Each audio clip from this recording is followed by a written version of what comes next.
si Hidilyn Diaz. Si Carlos Yulo can be Alex Ayala, can be EJ Obiena, can be Kayla Sanchez.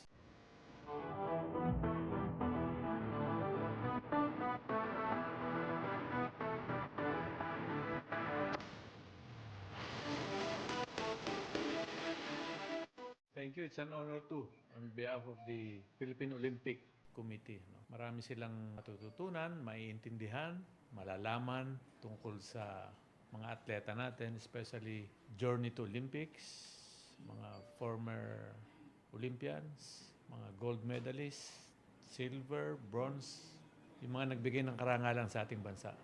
There will be President's Report.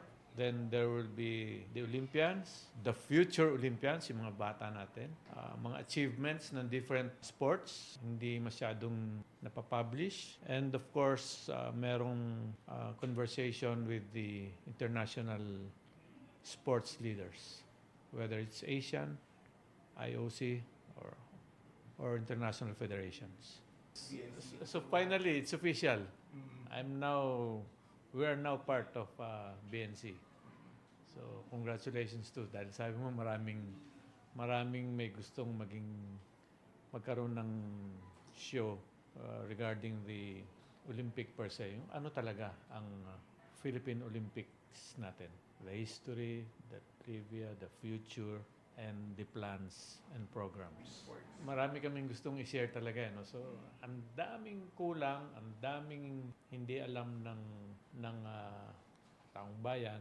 So, we really need this information to be shared. No? Maraming ang nagsasabi, what's the difference between Philippine Sports Commission and Philippine Olympic Committee?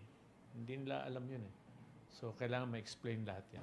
Well, sa first episode, I'll try. Of course, the first gold medalist, nagbigay ng first gold sa Pilipinas, si Hidilyn Diaz. Si Carlos Yulo, but checking on his schedule, parang may laban siya sa Europe eh. That the second episode. But still, we will try all other Olympians. No? Tsaka yung mga future mo.